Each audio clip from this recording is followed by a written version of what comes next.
Hello प्यारे बच्चों। आज की कहानी का नाम है जादुई कोयले। एक दफ़ा का जिक्र है जापान के एक छोटे से गांव में एक बूढ़ा आदमी और उसकी मेहरबान बीवी सलीम बाबा और जहरा बीबी रहते थे, जो बहुत गरीब थे लेकिन ईमानदार और नरम दिल थे। एक सादा जिंदगी गुजार रहे थे जो जद्दोजहद और उम्मीद से भरपूर थी, और उनके दिन सर्दियों के मौसम में हर दिन पुरसुकून मगर मुश्किलात से भरे होते थे।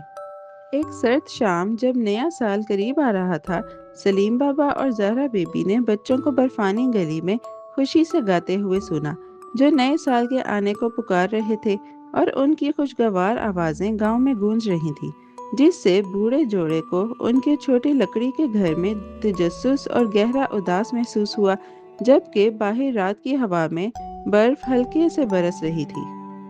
जहरा बीबी ने गहरी सांस ली और खाली किचन की तरफ फिक्रमंदी से कहा कि नया साल सिर्फ 2 दिन में आ रहा है, लेकिन उनके पास चावल या केक बनाने के लिए खाना नहीं था, और मुनासिब अज्जा के बगैर उनकी खुशी नामुकम्मल हो जाएगी, जिससे उनकी आंखों में उदासी और फिक्र थी।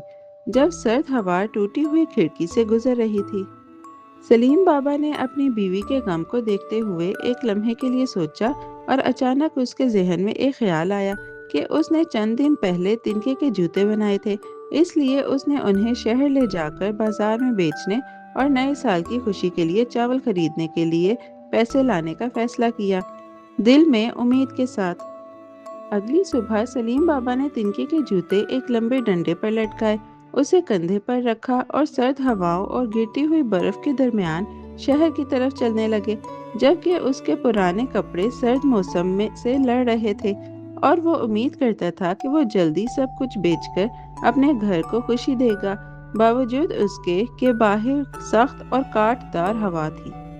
मसरूफ शहर की गलियों में पहुंचकर सलीम बाबा ने जोर से पुकारना शुरू किया, चप्पलियां खरीदें। तिनके के जूते खरीदते हुए गली से गली चलते हुए उम्मीद थी कि लोग उसे देखेंगे, लेकिन सब अपने काम में मसरूफ थे। नए साल के मौसम की खुशी में गरीब आदमी और उसकी सादा चीज़ों को नज़रअंदाज करते हुए सर्दियों की सुरमई आसमान के नीचे खामोशी से गुजरते हुए।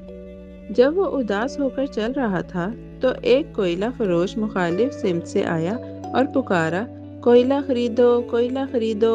और दोनों मर्द जल्द ही बर्फानी सड़क पर आमने सामने मिले, हर एक अपनी अपनी बची हुई अशिया को बोझ उठाए हुए, और दोनों सर्द शाम की हवा में पैसे कमाने की तवील कोशिश से थके हुए लग रहे थे। कोयला फरोश और सलीम बाबा का मिलने के बाद बातचीत शुरू हुई, और कोयला फरोश ने उसके कारोबार के बारे में पूछा, जबकि सलीम बाबा ने अफसोस के साथ जवाब दिया कि सारा दिन कोई चप्पल नहीं बेची गई, क्योंकि सब नए साल की तकरीबात की तैयारी में मसरूफ थे। और कोयला फरोश ने भी बताया कि वो भी मार्केट में इसी मायूसी का सामना कर रहा है। दोनों थके हुए मर्दों ने शहर की गलियों में साथ चलने का फैसला किया, ये सोचकर कि अगर वो अपनी कोशिशें मिलकर करें तो उन्हें बेहतर किस्मत मिलेगी। इसलिए उन्होंने एक दूसरे का साथ देने और साथ साथ अपने सामान को पुकारने पर इत्तेफाक किया। उम्मीद थी कि कोई उन्हें रात होने से पहले देख लेगा, जबकि सर्द हवा तेज होती गई और बर्फ आहिस्ता आहिस्ता उनके इर्द गिर्द गिरती रही। साथ साथ चलते हुए सलीम बाबा बार बार कह रहे थे, चप्पल खरीदो, चप्पल खरीदो, जबकि कोयला फरोश जोर से चिल्ला रहा था, कोयला खरीदें, कोयला खरीदें। और उनकी आवाज़ें भीड़ भाड़ वाली शहर की सड़कों में गूंज रही थी, लेकिन उनकी कोशिशों के बावजूद लोग नए साल की तकरीबात की तैयारियों में मसरूफ रहे, शहर की सड़कों की रोशन शाम की रोशनियों के नीचे।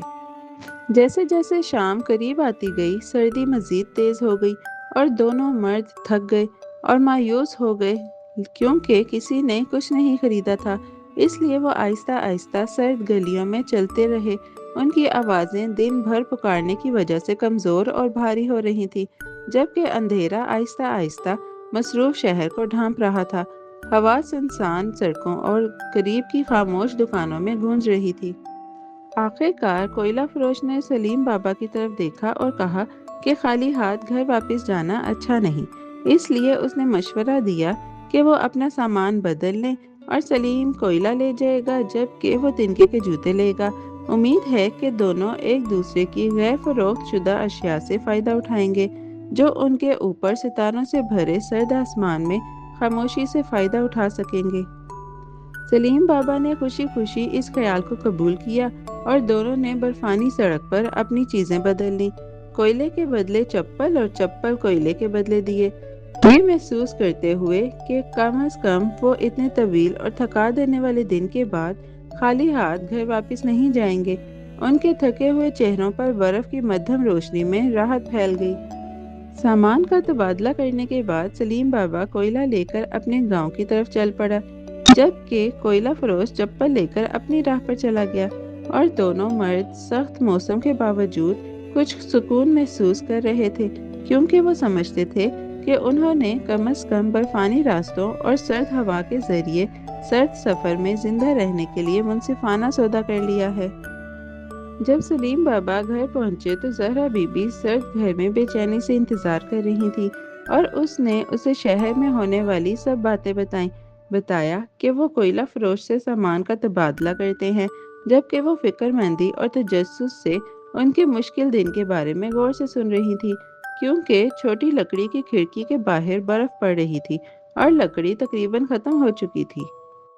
कोयले के बारे में उम्मीद महसूस करते हुए सलीम बाबा और ज़हरा बीबी ने जल्दी से कोयले को चूल्हे में जलाकर अपने सर्द जिस्मों को गर्म किया और जब आग जलने लगी तो वो एक दूसरे के करीब बैठकर एक तवील और थका देने वाले दिन के बाद गर्मी से लुत्फानंदोज हुए, जबकि कमरा आहिस्ता आहिस्ता आरामदेह और पुरसुकून हो गया। दीवारों पर नरम रोशनी हल्की सी चमक रही थी और खामोशी फिजा में फैल गई। गरम आग के करीब कुछ देर बैठने के बाद सलीम बाबा और ज़हरा बीबी आहिस्ता आहिस्ता नींद आने लगी और चूल्हे के पास लेट गए। गहरी और पुरसुकून नींद में चले गए, जबकि गरम कोयला नरम रोशनी और सुकून से कमरे को भर रहा था। जब बाहर पुरसुकून रात छा गई और गांव की खामोश गलियों पर बर्फ के गाले मुकम्मल तौर पर छा गए, अचानक जब वो गहरी नींद सो रहे थे, एक छोटा सा बोना चमकते हुए कोयले से नमूदार हुआ, जो सिर्फ 1 इंच लंबा था, लेकिन बिल्कुल कोयला फरोश जैसा लग रहा था। और वो एहतियात से चूल्हे से बाहर निकला। अंधेरे कमरे में हल्की रोशनी और खामोशी से चमकता रहा। नरम चिंगारियां रात के हवा में छोटी लकड़ी के घर के गिर्द आहिस्ता आहिस्ता तैर रही थीं।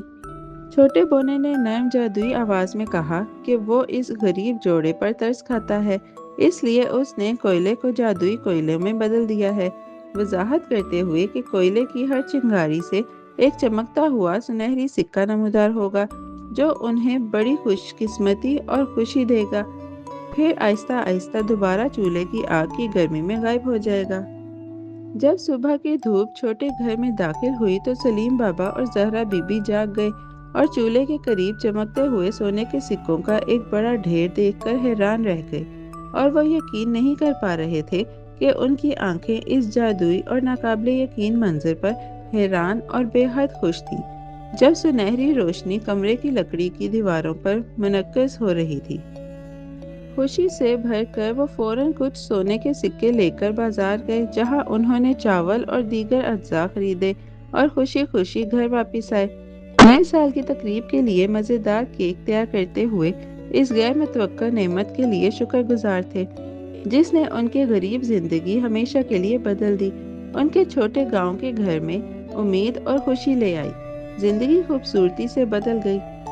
नए साल के दिन सलीम बाबा और ज़हरा बीबी ने खुशी से ताज़ा चावल के केक खाए और गांव के पड़ोसियों के साथ बांटकर खुशी और मेहरबानी फैलाई, जबकि उनके इर्द गिर्द सब ने उनकी सखावत को सराहा जब उन्होंने उनकी अचानक किस्मत और खुशी देखी। रोशन सुबह के आसमान के नीचे, जो हर तरफ सुकून और गर्मी से भरी हुई थी। उस जादुई नए साल के बाद सलीम बाबा और ज़हरा बीबी को गुर्बत की फिक्र नहीं हुई। वो आरामदेह और खुशी से हर दिन शुक्रगुजारी के साथ गुजार रहे थे और उनका छोटा सा घर हंसी, गर्मी और सुकून से भर गया। इन पुरस्कार जादुई अंगारों की बदौलत, जो उनकी जिंदगियों में उम्मीद और बरकतें ले आते रहे, हमेशा चमकते रहे। आखिर में जादुई अंगारों ने सलीम बाबा और ज़हरा बीबी की जिंदगी हमेशा के लिए बदल दी। उन्हें सिखाया कि मेहरबानी और सब्र गैर मुतवक्का नेमतें ला सकते हैं, और वो अपने गांव में शुक्रगुजारी और सुकून के साथ खुशी खुशी जिंदगी गुजारते रहे। تو پیارے بچوں، آج کی کہانی یہی ختم ہوتی ہے۔ بہت جلد ہم ایک نئی اور دلچسپ کہانی کے ساتھ واپس آئیں گے۔ Bye bye. پیارے بچوں، کیسی لگی آپ کو یہ کہانی؟ ایسی ہی مزیدار کہانیاں سننے کے لیے ہمارے چینل کو لائک، سبسکرائب اور شیئر کرنا مت بھولیے گا۔ Bye bye.